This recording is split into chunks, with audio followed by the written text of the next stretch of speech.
Convido o pastor Sávio, que tem a missão, nessa noite, nos trazer a palavra do Senhor.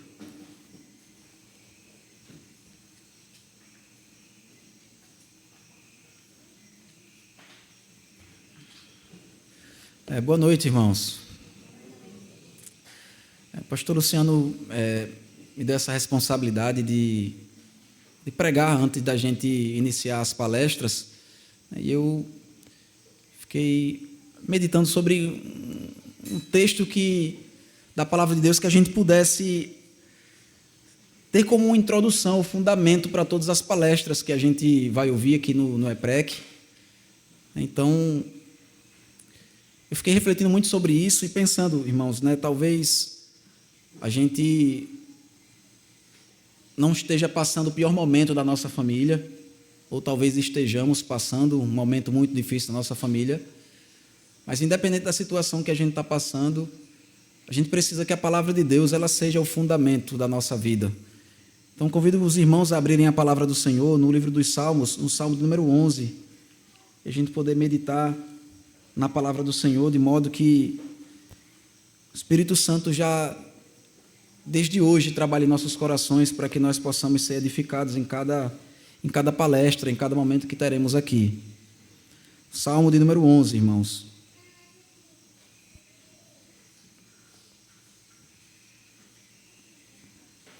Salmo 11. Vamos fazer a leitura, irmãos, da palavra do nosso Senhor. Ao mestre de canto, Salmo de Davi. No Senhor me refugio. Como dizeis, pois, a minha alma? Foge como pássaro para o teu monte, porque eis aí os ímpios. Armam o arco, dispõem a sua flecha na corda, para as ocultas dispararem contra os retos de coração. Ora, destruídos os fundamentos, o que poderá fazer o justo? O Senhor está no seu santo templo, nos céus tem o Senhor o seu trono.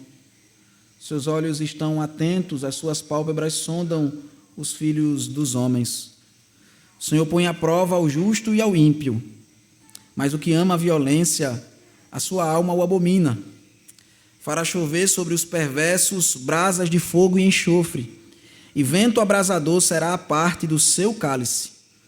Porque o Senhor é justo, Ele ama a justiça. Os retos lhe contemplarão a face.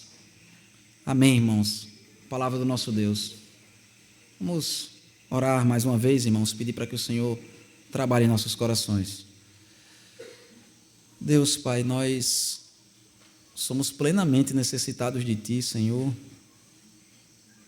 em absolutamente todas as coisas. Mas, sem sombra de dúvidas, Pai, a nossa maior necessidade é ouvirmos a Tua voz, Deus, para que possamos, Pai, ter os nossos olhos abertos, Pai, para que nós possamos ter os nossos corações transformados, Deus, para que nós tenhamos, meu Pai, os desejos, os afetos corretos, Senhor, para que a nossa alma seja direcionada, Pai, pela luz da Tua palavra, Senhor.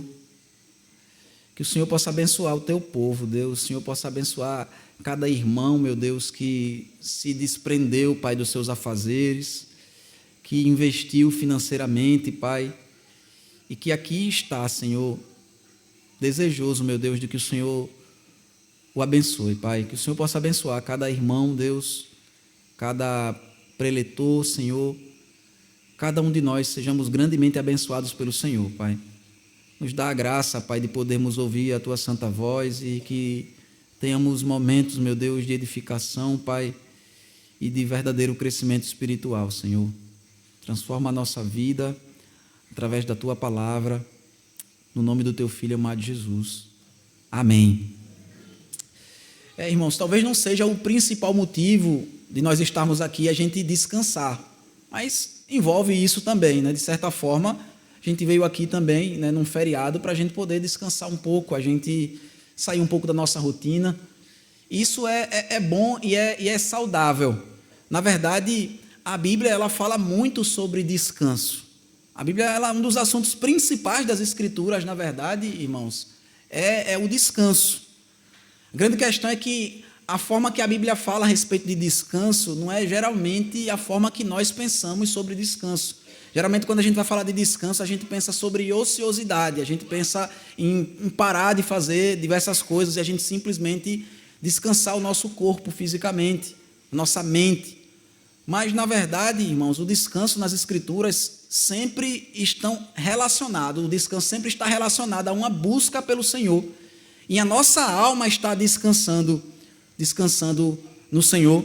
E é a respeito disso que Davi ele vem falar nesse salmo que nós acabamos de ler.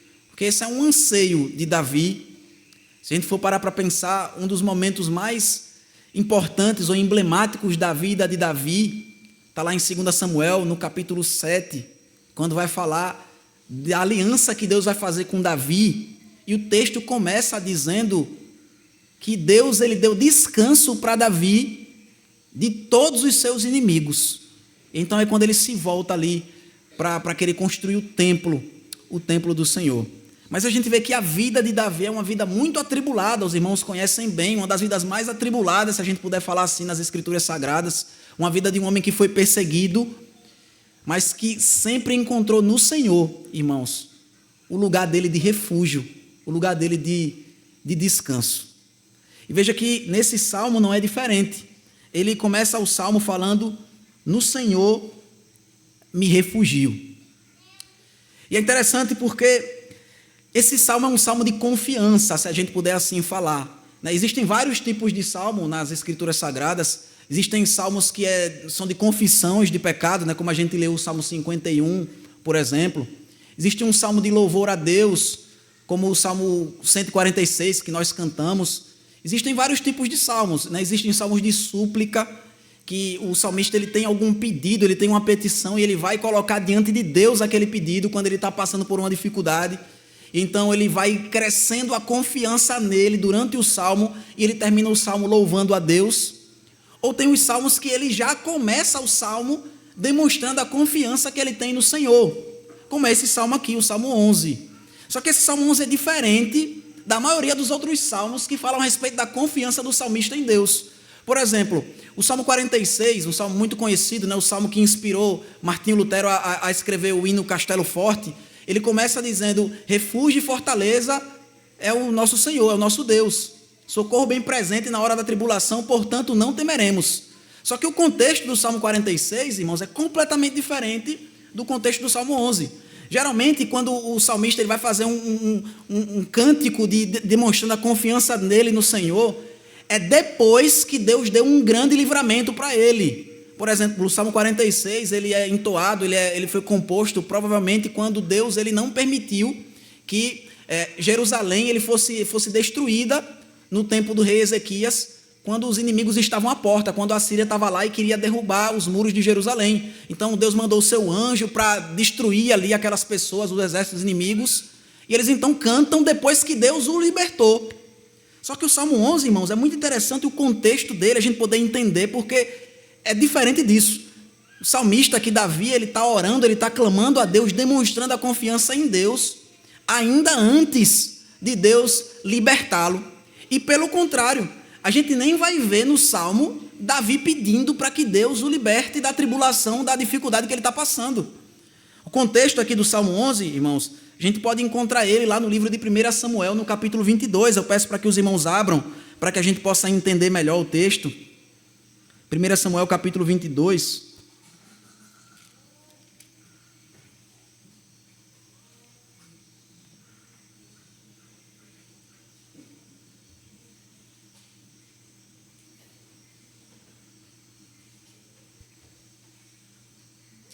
Primeira Samuel, irmãos, capítulo de número 22. Vou ler aqui a partir do versículo 5, irmãos. Ou melhor, vamos ler aqui a partir do versículo 4. O texto nos diz: trouxe-os perante o rei de Moabe, e com este moraram por todo o tempo em que Davi esteve neste lugar seguro. Porém, o profeta Gade disse a Davi: não fique neste lugar seguro, vai e entra na terra de Judá. Então Davi saiu e foi para o bosque de Herete. O que é que está acontecendo aqui, irmãos? Essa é a primeira fuga aqui de Davi em relação a Saul. E ele vai então se esconder, o texto vai dizer, num monte, né, na caverna de Adulão. E aí ele está lá. Ele pega o seu pai, a sua família e coloca eles no rei de Moabe, porque se os irmãos se lembrarem, Davi ele é descendente de Ruth, então ele tem uma ascendência moabita, então ele tem um parentesco ali com os moabitas, então ele foi lá, ele estava sendo perseguido pelo rei Davi, ele deixa a sua família lá com o rei de Moabe e diz: olha, fica aqui com minha família enquanto eu vou ficar nesse lugar seguro, essa caverna que é a caverna de Adulão. E por que Davi ficou nessa caverna? Porque ficava num monte, ou seja, é um lugar difícil para o exército chegar lá e invadir um monte, né? Tem a questão do relevo não ser tão fácil assim de ser invadido. E também porque essa caverna ela ficava na fronteira, na saída do território de Judá. Ou seja, se viessem os inimigos, se Saul viesse ali e ele visse de longe do monte Saul vindo, ele entrava no território inimigo e Saul não ia querer arrumar uma guerra, uma briga com os seus vizinhos para poder perseguir Davi. Então era um local perfeito, irmãos. O melhor lugar que Davi podia escolher para se esconder era nesse monte. Só que aí a palavra de Deus nos diz, irmãos, que o profeta apareceu para Davi e disse bem assim: saia desse lugar seguro, ou seja, saia desse refúgio aí e volte para lá, para Judá, entre mais no território de Judá, não fique aí na fronteira não. E o que acontece, irmãos? Acontece então que Davi então saiu e foi para o bosque de Herete. E de fato, se a gente for continuar lendo o texto, a gente vai ver que Saul já vai ter notícia disso. Olha, a gente descobriu onde Davi está e vai lá persegui-lo. Então o que é que acontece, irmãos? É nesse contexto aqui que Davi escreve esse salmo, porque ele saiu do lugar seguro e as pessoas estão dizendo: Davi, você está ficando maluco, você tem que ficar naquele lugar ali, porque aquele lugar é o lugar seguro para você estar. E aí Davi então começa esse salmo, irmãos, como um desabafo, como uma resposta para as pessoas que estão querendo tentá-lo a desobedecer a voz do profeta, que é a voz do Senhor, e dizer para ele ficar longe da vontade de Deus e se esconder num lugar seguro. Então o que é que Davi diz, irmãos, diante de tudo isso? No Senhor me refugio. Ele está dizendo: olha, sabe por que eu não preciso ficar escondido no monte? Sabe por que eu não preciso dar o meu jeito de tentar fazer as coisas? Porque eu estou me refugiando no Senhor. O Senhor é o local do meu refúgio. E ele diz: então não adianta vocês irem me falar essas coisas que vocês estão me dizendo, que isso não vai mudar a minha postura diante de Deus. O Salmo diz, que Davi fala: no Senhor me refugio, como dizeis, pois, a minha alma, foge como pássaro para o teu monte. Está dizendo: olha, eu estou guardada no Senhor. Ou como a gente olha a linguagem do Salmo 127, né, irmãos? Se o Senhor não guardar a cidade, se o Senhor não guardar a casa, em vão vigiam os sentinelas. Ou seja, Davi está plenamente consciente de que o que ele precisa para se refugiar, para se guardar, é se manter fiel ao Senhor, mesmo no mundo infiel. Ele precisa manter o coração dele guardado em Deus. Ele precisa manter-se com o foco no Senhor. Ele precisa estar olhando para o Senhor e ouvindo a sua voz e obedecendo a sua vontade. E é isso que Davi tem plena certeza de que ele precisa fazer para que as coisas aconteçam exatamente do jeito que elas precisam acontecer na vida dele. Mas, meus irmãos, como o tentador ele é astuto, porque ele diz: olha, como vocês dizem, pois, a minha alma, foge como pássaro para o teu monte. A gente vai ver, irmãos, aqui do versículo 1 até o versículo 3, o que é que os amigos, supostos amigos de Davi falavam para poder convencer ele a voltar a se esconder, porque Davi não estava aqui sozinho, ele já tinha cerca de 400 homens que se ajuntaram a ele para montar um exército, pessoas que eram inimigos de Saul e estavam sendo perseguidos também. Só que Davi era a pessoa, né? era o líder, e as pessoas iam seguir ele, então os homens estavam tudo com medo e diziam: Davi, a gente não vai ficar aqui não, a gente vai morrer sem ficar aqui. Então foge para o teu monte. Veja como o inimigo é astuto, irmãos, porque Davi nem passou tanto tempo assim naquele local, mas as pessoas já dizem: Davi, ali é o seu lugar, Eles não dizem foge para o monte, eles dizem foge para o teu monte. Olha, aquele local aqui é um local como se tivesse sido feito para você. Esse lugar é seu. Não tem como você não estar ali. Aquele local ali lhe pertence. Foge para lá. Ou seja, irmãos, a primeira tentação que Davi estava sentindo, que as pessoas estavam colocando diante dele, é a primeira tentação que o ser humano já sentiu na face da terra, que é a gente ignorar a voz de Deus e ficar ouvindo vozes contrárias à voz do Senhor. Foi exatamente isso que aconteceu no Jardim do Éden, irmãos. Satanás ele chegou lá para Eva, né, para Adão e Eva, e disse para eles: olha, vocês não precisam fazer exatamente desse jeito aí que Deus está dizendo. Vocês podem fazer desse outro jeito aqui que vai ser muito melhor para vocês. E é interessante, irmãos, porque não precisa ser Satanás falando algo para mim ou para você. Pode ser um amigo próximo nos dando um conselho contrário à palavra de Deus, ou muitas vezes o que geralmente acontece é uma voz surgindo do seu próprio coração, para que você não faça a vontade de Deus, para que você considere que o que Deus disse é só uma opinião, é só um conselho que você pode seguir ou não, que você vai ver se aquilo que Deus está dizendo realmente vai ser bom para você, para os seus interesses, para o objetivo da sua vida. E obviamente, irmãos, humanamente falando, se o maior objetivo de Davi fosse ficar num local seguro, ou fosse fugir ou se esconder de Saul, então os seus inimigos estavam certos. O melhor lugar onde ele poderia estar era ali naquela caverna.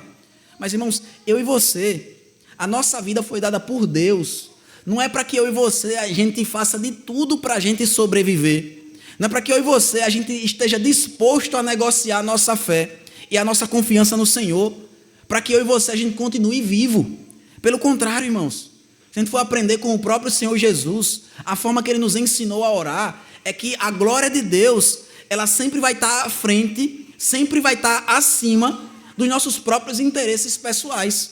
O Senhor Jesus Cristo nos ensinou a orar: santificado seja o teu nome, venha o teu reino, seja feita a tua vontade. E aí depois, irmãos, é que ele vai dizer: o pão nosso de cada dia dá-nos hoje. Ou seja, no contexto da tua glória, Senhor, eu quero ser alimentado. Eu quero ser alimentado para eu poder continuar buscando a tua glória, Senhor. Mas, irmãos, se for preciso, para que eu e você a gente se alimente, para que eu e você a gente sobreviva, ou para que eu e você a gente possa realizar qualquer outra coisa nesse mundo, a gente precisa desobedecer a palavra de Deus. Então, irmãos, a gente precisa ser lembrado de que o objetivo da nossa vida, irmãos, o fim principal do homem é glorificar a Deus e se alegrar nele para sempre. Então, Davi está muito seguro disso. Ele diz: não adianta vocês falarem isso. Não adianta vocês quererem dizer que ali é um local feito para mim. E muitas vezes, irmãos, foi isso que tentou, né, Eva, né? Ela olhou ali para o fruto, e a Bíblia diz que ela olhou para o fruto e disse: o fruto é agradável, é bom para se alimentar, é bom para dar entendimento.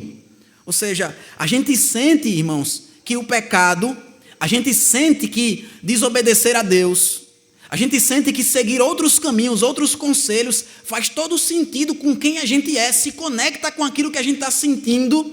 Então é isso que eu devo fazer. Mas não, Davi, ele está muito seguro, irmãos. E essa frase aqui que ele fala, no começo do Salmo, é o que vai guiar todo o Salmo. A gente for olhar, ele está dizendo: no Senhor eu me refugio.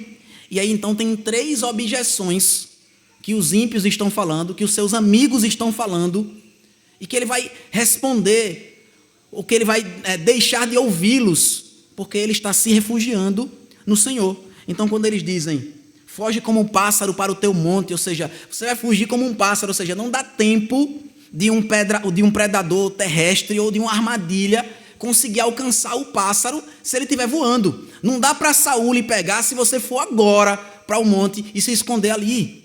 Mas ele diz: não, eu não estou preocupado simplesmente em preservar a minha vida, eu não estou preocupado com os conselhos que vocês estão me dando, se isso for me fazer desonrar o Senhor. Então, tem outra fala aqui dos seus amigos, entre aspas.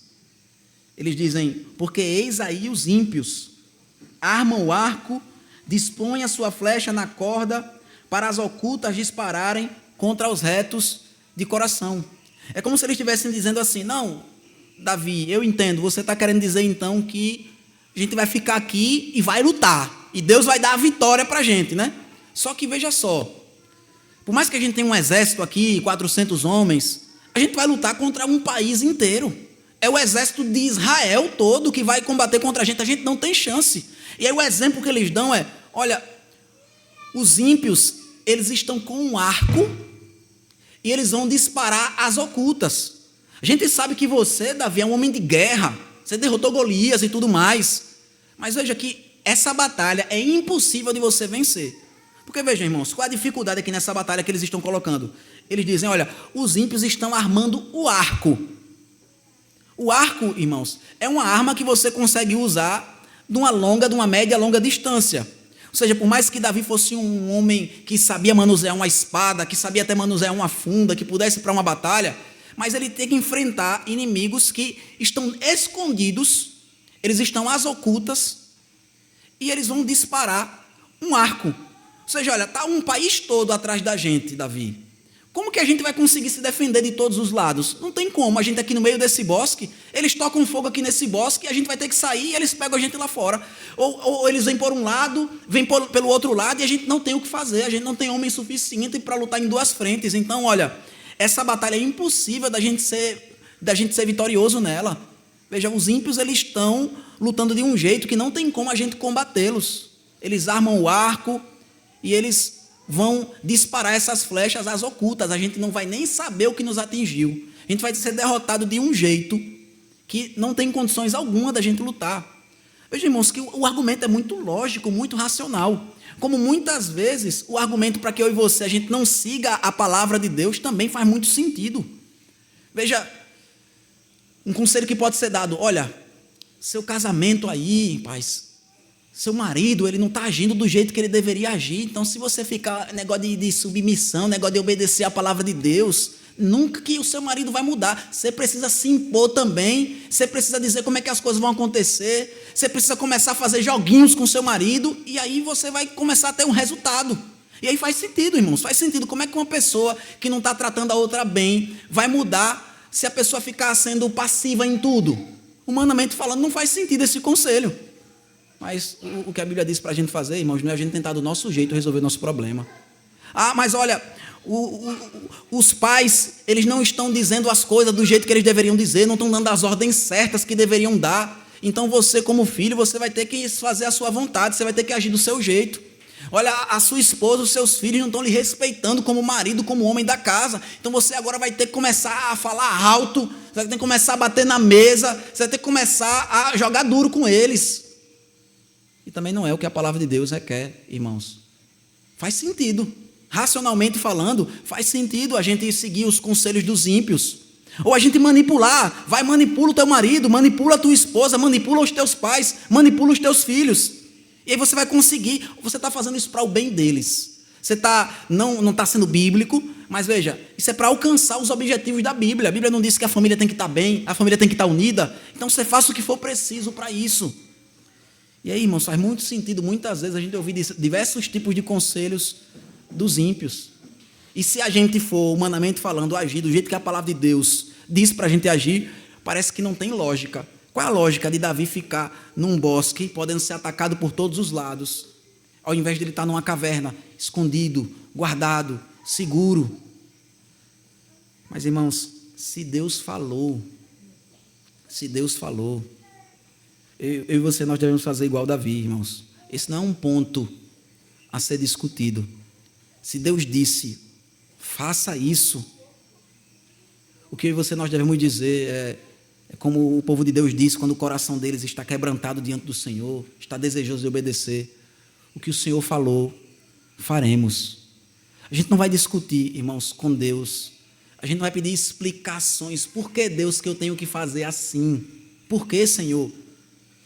Veja que, às vezes na Bíblia, Deus diz o motivo pelo qual nós devemos obedecer alguns mandamentos. A palavra de Deus, às vezes, nos diz, né? Faça isso porque vai acontecer assim, né? Desonra teu pai e a tua mãe para que você viva mais. Mas, às vezes, também, irmãos, a gente vê muitas vezes os mandamentos sendo ditos, principalmente no Pentateuco, e Deus ele fala o mandamento: olha, não faça isso, E aí ele diz embaixo, eu sou o Senhor. Ele não dá motivo nenhum. Ele não vai dizer por que você tem que fazer isso, qual o benefício, qual o objetivo, o que é que Deus vai fazer na sua vida através dessa ordem que Ele está dando. E cabe a mim e a você simplesmente se refugiar no Senhor, nos refugiarmos no nosso Senhor, nós obedecermos à vontade de Deus. Mas existem vários argumentos, irmãos, e talvez esse seja o melhor e o mais usado pelo mundo para nos dissuadir a gente não fazer as coisas do jeito que Deus quer que a gente faça. Esse último argumento aqui que está no versículo 3. Eles dizem, ora, destruídos os fundamentos, que poderá fazer o justo? Vocês estão dizendo, Davi, tudo bem, eu entendo você. Em tempos normais, faria sentido isso, olha. Você está obedecendo a Deus, faz a vontade de Deus, e é isso mesmo que a gente tem que fazer. Mas a gente não está vivendo tempos normais. A gente está vivendo em tempos em que não vale a pena. O mundo não recompensa quem obedece à palavra de Deus. Eles dizem, olha, destruídos os fundamentos, que poderá fazer o justo? Ou seja, o que é que eles estão dizendo das palavras, irmãos? É o rei quem está te perseguindo. Como é que você quer obedecer às regras? Como é que você quer obedecer às leis, se é o rei que está te perseguindo? A gente vive num mundo, irmãos, em que as autoridades que Deus colocou sobre nossas vidas, elas não estão cumprindo o seu papel como deveriam. Muitas vezes os pais não estão cumprindo o seu papel como deveriam. Muitas vezes os maridos não estão cumprindo o seu papel como deveriam. Muitas vezes os pastores não estão cumprindo o seu papel como deveriam. E os políticos nem se fala. Então a gente tem motivo suficiente, irmãos, humanamente falando, para a gente se revoltar contra tudo, contra todos, não respeitar mais autoridade nenhuma. Por quê? Porque ninguém está fazendo, ninguém está cumprindo o seu papel do jeito que deveria. Então, olha, aí não faz sentido eu estar me submetendo a um marido que não me ama. Não faz sentido eu estar me submetendo a um pai que ele não dá as ordens que eu quero ouvir ou que era esperado que ele desse. Não faz sentido eu estar me submetendo às leis do nosso país, se a gente sabe todos os escândalos que estão acontecendo e tantas outras coisas que a gente nem sabe, mas a gente sabe que o negócio não está certo. Só que veja, irmãos, de fato, muitas vezes as autoridades que Deus colocou em nossas vidas não estão cumprindo o seu papel, infelizmente. Mas se eu e vocês, a gente não cumprir o nosso também, aí é que o negócio vai ficar mais bagunçado ainda. Aí é que o que está ruim vai ficar muito pior. Sabe por quê? Porque se está tudo errado à nossa volta, nossa família não está funcionando do jeito que deveria, a igreja não está funcionando do jeito que deveria, o país não está funcionando do jeito que deveria. Se você está confiando no Senhor, se você está confiando em Deus e você está vivendo pela fé, você tem obedecido à palavra de Deus, então você pode descansar, porque você tem a expectativa, a esperança, e você está fundamentado e baseado nas promessas de Deus, de que Deus vai cuidar de você. Agora, se eu estou vivendo em desobediência, junto com todas as autoridades, junto com todas as pessoas que estão à minha volta, também está todo mundo desobedecendo a Deus, que esperança eu tenho de que as coisas melhorem? Em quem que eu vou confiar para resolver os meus problemas, se eu não estou fazendo aquilo que se espera de mim como cristão? E veja, irmãos, é interessante porque muitas vezes até as pessoas à nossa volta nem irão cobrar que eu e você a gente tenha a postura mais correta, como é o caso aqui de Davi. Davi, irmãos, se ele dissesse, é mesmo, vou ficar negócio de ouvir a voz de Deus, não, vou voltar para a caverna, quem é que ia dizer, eita Davi, não era tu que temia o Senhor? Não, irmãos, estava todo mundo aqui em volta de Davi, todo mundo em volta de Davi, querendo que Davi fizesse isso. Aí Saul ia poder dizer, irmão, Saul todo errado, ia poder dizer assim, ei, não vale não, se esconder na caverna não vale não. Se o profeta se levantasse aqui para falar de novo, Davi, olha, Deus já disse, eu estou repetindo, o que Deus falou foi, não se esconda aí. Era capaz, irmãos, desses 400 homens aqui se juntar e matar o profeta, como não poucas vezes o povo já fez com as pessoas que estavam anunciando a palavra de Deus.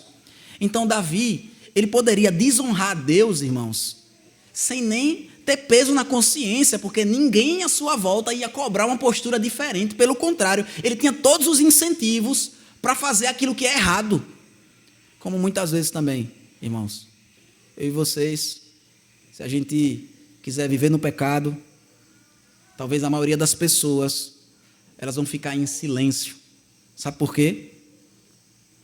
Porque elas também querem viver nos pecados delas, então elas não vão querer cobrar de você uma postura santa, porque ela também não quer ser cobrada por você depois, numa outra ocasião.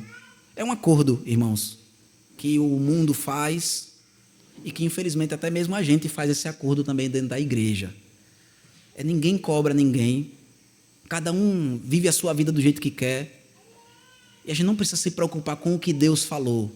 Vamos ver aqui de modo muito prático o que vai ser melhor, e cada um sabe o que é o melhor para a sua vida. Então, vamos fazer aí o que está cada um no seu coração, e a gente não precisa se preocupar com o que Deus falou.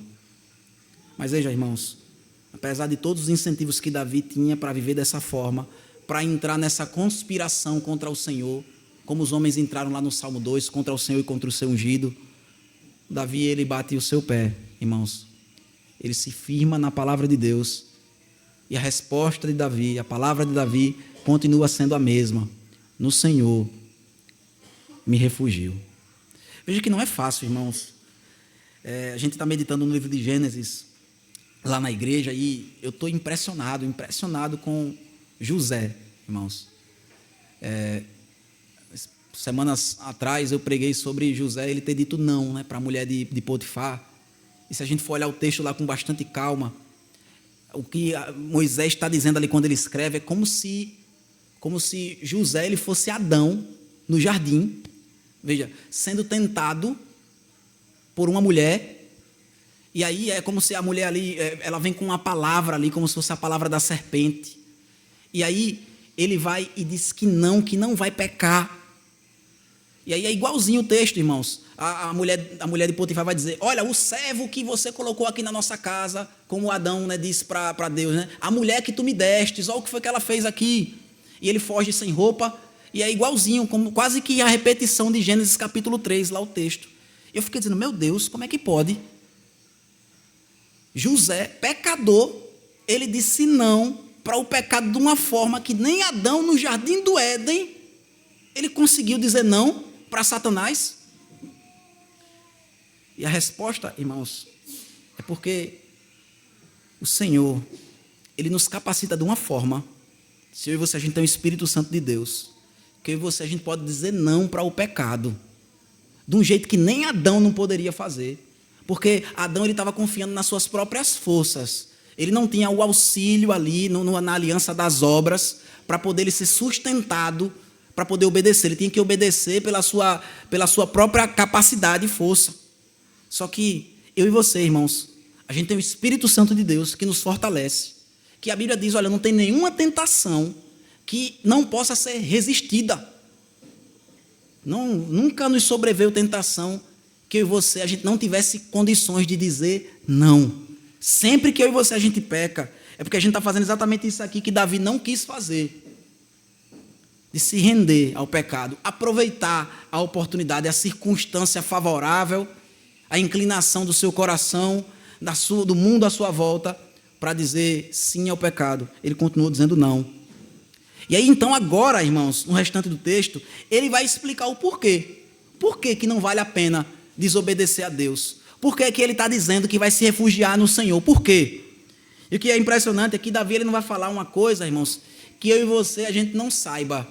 Pelo contrário, ele vai falar coisas aqui que todo mundo sabe. Veja a primeira coisa que ele vai dar aqui como motivo para que ele não desobedeça ao Senhor, para que ele se guarde no Senhor, para que o refúgio dele continue sendo Deus. Ele diz no versículo 4: o Senhor está no seu santo templo, nos céus tem o Senhor o seu trono. O primeiro motivo que ele dá, irmãos, é que, olha, Deus é soberano. Veja o motivo que ele está dando: o Senhor está no seu santo templo. Ele está dizendo, irmãos, olha, Deus ele reina soberanamente, desde o céu. Quem aqui não sabe disso, irmãos? Ou pelo menos quem aqui não confessa saber disso? Que o Senhor está no céu, o Senhor está no seu santo templo. Ou seja, irmãos, quando eu e você a gente escolhe o pecado, quando eu e você a gente escolhe se render ao pecado e não viver pelos padrões de Deus, e a gente se inclina a viver segundo esse mundo infiel, eu e você, irmãos, é como se a gente estivesse dizendo com a nossa vida que a gente não crê que Deus reina. Eu e você, a gente tem que tomar o nosso próprio futuro, o nosso destino nas próprias mãos. E a gente tem que dar um jeito, porque Deus não vai cuidar da gente. Ou Deus não tem o poder, a capacidade, ou Ele não nos ama o suficiente para poder cuidar da gente. E a gente então tem que dar o nosso jeito. Mas Davi, ele está com os olhos fitos no Senhor. Irmãos, ele diz: o Senhor está no seu santo templo, nos céus. O Senhor tem o seu trono. Ou seja, o que sustentou Davi, irmãos, diante da dificuldade, foi saber que o Senhor é soberano, saber que o Senhor o guarda, saber que não vai cair um fio do seu cabelo, se não for a vontade do seu Deus. E veja o segundo motivo que ele fala, irmãos. Ele diz: os seus olhos estão atentos, as suas pálpebras sondam os filhos dos homens. Esse aqui é mais conhecido ainda, irmãos. É uma coisa que é mais dita ainda do que Deus é soberano. Ele está dizendo: olha, Deus está vendo. Que é a mesma coisa, irmãos, que a gente diz até para as crianças, né? Quando a gente quer fazer as crianças obedecer, né? A gente diz assim: olha, não faça isso não, porque Deus está vendo. Mas parece que a gente não sabe. Parece que a gente se esquece de que Deus está vendo. Porque veja a nossa capacidade, irmãos, que muitas vezes na frente das outras pessoas a gente não comete os pecados que a gente comete em oculto, que a gente comete quando não tem ninguém observando. E por que a gente faz isso, irmãos? Porque a gente não acredita que Deus está vendo. A gente não acredita que Deus existe. A gente está agindo igual o salmista fala no Salmo 14, que o ímpio faz. Ele diz no seu coração: não há Deus. Eu posso fazer o que eu quiser. Eu tenho que me virar, porque não tem esse negócio de Deus, não. Esse negócio de Deus, de religião, é aqui, ó, não é pré, que a gente está aqui, né? Aí o pastor vai falar aí de Deus e a gente tem que dizer amém, porque a gente é crente, né? Mas no dia a dia, quando eu estou passando pelas minhas dificuldades, quando estou com um problema na minha casa, quando estou com um problema no meu trabalho, quando estou enfrentando o próprio demônio diante de mim, ou muitas vezes o próprio demônio dentro de mim, a minha carne perversa, aí nesse momento não existe esse negócio, não. Aí a gente tem que fazer o que é preciso. Não, irmãos, o Senhor, Ele reina e o Senhor, Ele vê tudo. Tem uma frase que ficou conhecida na época da Reforma Protestante, irmãos, que os crentes falavam isso sempre, né? Um termo em latim que significa diante da face de Deus. Que o protestante, o reformado, ele fazia todas as coisas que ele fazia no seu dia, na sua vida, sabendo que ele estava fazendo diante da face de Deus. Por isso que eles eram os melhores funcionários, por isso que eles eram os melhores maridos, as melhores esposas, os melhores pais, os melhores filhos de suas épocas, porque eles faziam como ao Senhor. Absolutamente tudo o que eles faziam era com o desejo de se refugiar no Senhor. Era sabendo que Deus está guardando eles e está olhando eles. Eles não precisam, irmãos, escolher o pecado como um caminho, porque eles podem continuar confiando em Deus. Então, o terceiro motivo que Davi ele vai dizer por que é que não vale a pena você se render ao pecado, você se render a esse mundo infiel, mas você se preservar desse mundo, é porque o Senhor põe à prova o justo e o ímpio. Mas o que ama a violência, sua alma abomina. Fará chover sobre os perversos brasas de fogo e enxofre, e vento abrasador será parte do seu cálice. Terceiro motivo aqui, então, irmãos, que Davi está dando, não é porque simplesmente Deus está vendo, mas porque Deus, ele julga. E ele julga, irmãos, condenando ao inferno. Veja que pregação essa que já saiu de moda, né? Falar de inferno. É uma coisa que não motiva, não vale nem a pena ser citado nas pregações hoje. Sabe por quê, irmãos? Que não vale a pena ser citado, entre aspas. Porque ninguém está preocupado com esse negócio, não, de céu e de inferno, mais não. As pessoas querem saber como é que elas vão ser felizes aqui e agora. Então, eu vou fazer o que for preciso para eu poder desfrutar de alegria aqui nesse momento. Então, se você for falar de coisas que vão acontecer lá depois, daqui a muitos anos, aí eu não estou tão preocupado assim, não. Não sei nem se eu vou ser crente ainda daqui a pouco. Eu quero saber agora aqui, o que é que Deus pode me dar aqui agora. Não estou preocupado com o futuro, não.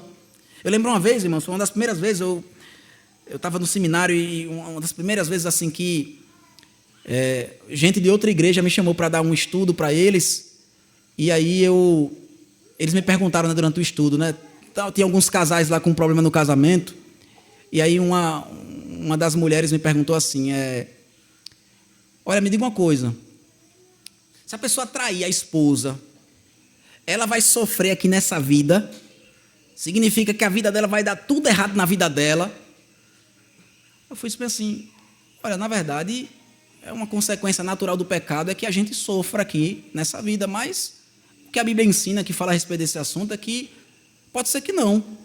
O Salomão, ele fala que já viu ímpios prosperarem, então pode ser que a pessoa ela viva a vida dela toda no pecado, seja adultério, qualquer outro, e a pessoa não seja punida aqui nessa vida, mas certamente ela vai receber uma condenação eterna pela sua vida na prática do pecado. E aí as mulheres todas começaram a balançar a cabeça assim, e disse, não, mas aí não... Aí isso daí não vai impedir ninguém de pecar. E foi uma das vezes que eu mais me senti triste, assim, angustiado. Porque, de fato, irmãos, não só eles, mas nós, muitas vezes, a gente age da mesma forma. Se a consequência for para a eternidade, eu não me preocupo. Eu quero saber se aqui coisas vão continuar tudo sob controle, do jeito que eu planejo, do jeito que eu quero. Se eu não for ser punido aqui, aí depois a gente vê, depois eu sou uma pessoa muito esperta, eu sempre dei jeito em tudo na vida, eu vou chegar lá, eu vou enrolar Deus, eu vou falar lá, vou ter uma conversa muito boa, e eu vou conseguir entrar lá no céu de qualquer jeito. Isso daí é uma outra preocupação, depois eu vejo o que eu faço com esse negócio de céu e de inferno. Veja, irmãos, o exemplo aqui que Davi pega é um exemplo muito claro que está na Bíblia, né? Provavelmente aqui está citando a destruição de Sodoma e Gomorra, quando ele diz aqui, olha, o Senhor fará chover sobre os perversos brasas de fogo e enxofre, e vento abrasador será a parte do seu cálice. Veja, ele está falando aqui, irmãos, de algo que Deus já fez, pode ser visto aqui. Você vai ler as Escrituras e está testificado ali que Deus pune o pecador, seja nessa vida ou seja na vida por vir. E aí, então, o último motivo, irmãos, que Davi fala, pelo qual eu e você, a gente deve permanecer fiel ao Senhor, ele diz, porque o Senhor é justo, ele ama a justiça, os retos lhe contemplarão a face. E é o melhor motivo de todos aqui, irmãos, porque certamente o medo do inferno deve causar temor em nossos corações, mas muito mais do que isso, o desejo que eu e você a gente tem pelo próprio Deus. Veja o motivo aqui que é interessante, que ele diz assim, por que eu não vou desobedecer ao Senhor? Ele diz, porque o Senhor é justo, ele ama a justiça e os retos lhe contemplarão a face. Ele está dizendo, olha, por causa de quem Deus é, se o Senhor é justo e ama a justiça, vale a pena você querer estar diante desse Deus para sempre. Ele diz, os retos vão estar diante desse Deus justo, maravilhoso, santo, perfeito. Você vai poder ter o objetivo, o último e final dessa vida, irmãos, porque para que serve o casamento? Para que serve o trabalho? Para que serve os filhos? Para que serve tudo aqui nesse mundo? Se não é para nos ensinar um pouquinho a respeito do nosso relacionamento com o próprio Deus. Por que é que existe o casamento, se não para falar a respeito de Cristo e da igreja? Por que é que existe o relacionamento entre os pais e os filhos, se não para que eu e você a gente possa aprender a respeito do nosso próprio relacionamento com Deus como filhos de Deus? Por que é que existe o trabalho, irmãos, se não é para que eu e você, assim como Deus realizou uma obra maravilhosa nesse mundo, para o benefício dos outros, eu e você também a gente possa experimentar a mesma coisa que Deus experimentou, quando eu e você também a gente trabalha para servir o nosso próximo. Então veja, tudo isso que a gente busca fazer nesse mundo, irmãos, o alvo é para que a gente possa experimentar um pouquinho aqui nessa terra, daquilo que a gente vai poder desfrutar durante toda a eternidade, que é contemplar a face de Deus. Aí eu e você, a gente pode se sentir muito feliz e confortável, ou não, irmãos, diante desse texto, porque veja que ele diz aqui que existem dois tipos de pessoas só, irmãos. Existem os justos e os ímpios. Quem são os ímpios aqui, irmãos? São os que estão praticando todo tipo de perversidade. O salmo aqui está falando de Saul, que está perseguindo Davi. Não, irmãos, não é esse o primeiro alvo aqui de Davi ou da palavra de Deus, de falar de Saul. Saul não aparece muito aqui nesse salmo, não, implicitamente. Mas isso aqui é direcionado àqueles, irmãos, que estão falando de Davi, aqueles que fazem parte do povo ali que está junto com Davi, aqueles que são os crentes, aqueles que são os amigos, mas que não querem, irmãos, se submeter ao Senhor completamente. Eles dizem, não, olha, eu vou querer honrar a Deus, mas em determinadas circunstâncias é melhor a gente dar o nosso jeito. Olha, Davi, tudo bem, eu concordo com você, mas essa guerra não dá para a gente lutar. Olha, Davi, quando o mundo estiver tudo bem, quando o mundo não tiver mais problema nenhum, a gente faz a vontade de Deus, mas agora é o momento da gente continuar vivo. Então, as pessoas que não querem servir a Deus, irmãos, com integridade de coração, essas são, aqui o Salmo está falando aqui, sobre o ímpio. Não é necessariamente as pessoas que estão se entregando completamente ao pecado. Porque se os irmãos forem olhar, é exatamente isso, o contexto do Salmo 11, o melhor contexto, o maior contexto, é o próprio Salmo 1. O Salmo 1 diz, bem-aventurado os que não andam segundo o conselho dos ímpios. Davi, ele não está seguindo aqui o conselho dos ímpios. Ou seja, os ímpios são os que estão dando os conselhos ruins. É aqueles que não querem colocar em prática tudo o que Deus está dizendo, irmãos. Mas o Salmo fala a respeito de algo muito maior até do que do próprio Davi, que já é impressionante, irmãos, a gente olhar para a vida de Davi aqui e pensar, né?